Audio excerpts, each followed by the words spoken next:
Assalamualaikum warahmatullahi wabarakatuh. Izin memperkenalkan diri, nama saya Alfaria Zafania Zafira, NPM 110320034, Prodi Perbankan Syariah, Fakultas Syariah, dengan judul laporan Prosedur Dana Pensiun Lembaga Keuangan DPLK Syariah di Bank Muamalat Kantor Cabang Dago. Latar belakang. Di Indonesia, Bank Syariah telah muncul semenjak 1990-an.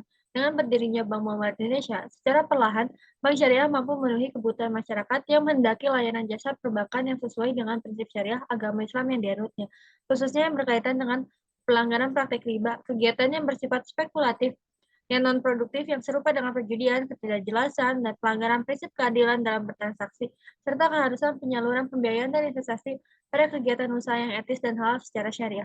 Bank Syariah memiliki sistem operasional yang berbeda dengan bank konvensional.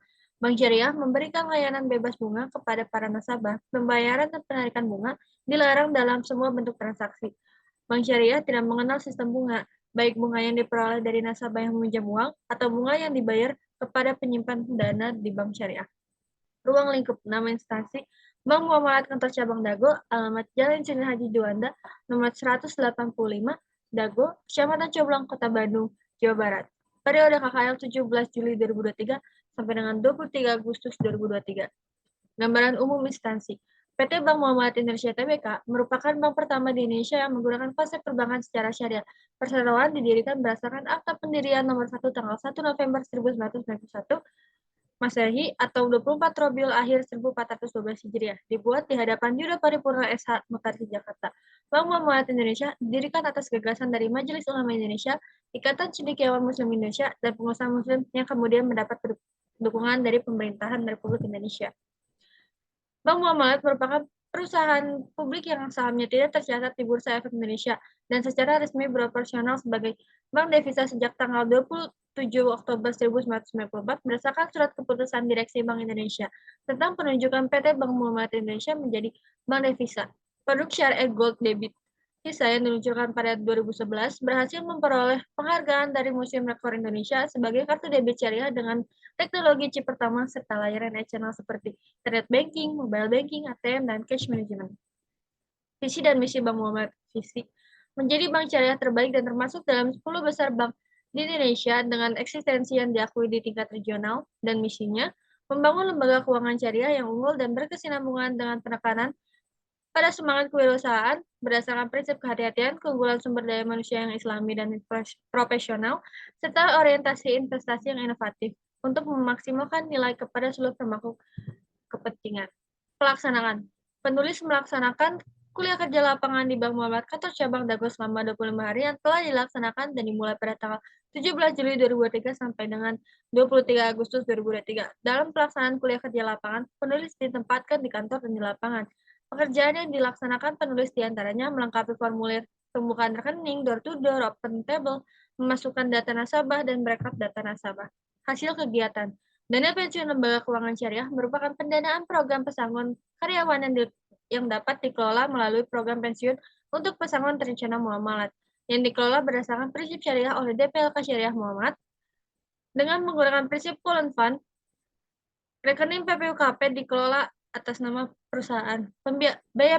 Biaya pembiayaan sebesar 10.000 per peserta dengan biaya administrasi 24.000 per tahun. Dalam penanganan dana pensiun, langkah yang dilakukan oleh pihak bank antara lain sebagai berikut. 1. Perusahaan mengisi dan menandatangani formulir pesangon terencana muamalat. 2. Perusahaan mereview dan menandatangani perjanjian kerjasama pesangon terencana muamalat. 3. Perusahaan melengkapi data karyawan yang akan didaftarkan dalam pesangon terencana muamalat. 4. Perusahaan melengkapi data legalitas sebagai salah satu persyaratan registrasi. 5. Perusahaan melakukan pembayaran biaya pendaftaran dan iuran awal pesangon terencana muamalat. Produk pembiayaan ini membantu Anda untuk memenuhi kebutuhan di hari tua dengan sederet keuntungan dan memenuhi prinsip syariah yang menenangkan. Produk ini memfasilitasi pensiun untuk kepemilikan dan renovasi rumah tinggal, pembelian kendaraan, biaya pendidikan anak dan umroh, termasuk mengambil alih pembiayaan pensiun dari bank lain. Keuntungan yang diperoleh ialah angsuran tetap hingga akhir pembiayaan sesuai perjanjian, uang muka ringan, plafon pembiayaan maksimal 100 juta tanpa agunan, Jangka waktu pembiayaan sampai dengan 10 tahun berlaku untuk nasabah baru dan nasabah exiting Bank Muamalat. Pembiayaan discover dengan asuransi jiwa, angsuran biaya dipotong langsung dari manfaat pensiun bulanan. Untuk persyaratan nasabah jika akan membuka tabungan dana pensiunnya itu identitas diri seperti KTP, SIM, password, dan lain, NPWP, kartu keluarga, usia minimal 18 tahun atau sudah menikah, mempunyai penghasilan, mengisi formulir pendaftaran, membayar iuran pertama minimal 100.000, membayar biaya pendaftaran sebesar Rp10.000. Kesimpulan, selama kegiatan KKL, penulis lebih sering dihadapkan dengan customer service Bank Muamalat. Penulis melengkapi formulir mulai dari data nasabah, pekerjaan, dan tempat tinggal. Dalam pembiayaan dana pensiun ini, Bank Muamalat bisa disebut dengan tabungan simpanan yang dimana tabungan ini sama dengan investasi karena nasabah bisa menabung dengan jangka waktu yang panjang. Dengan demikian, nasabah bisa mengambil tabungan tersebut pada saat hari tua nanti.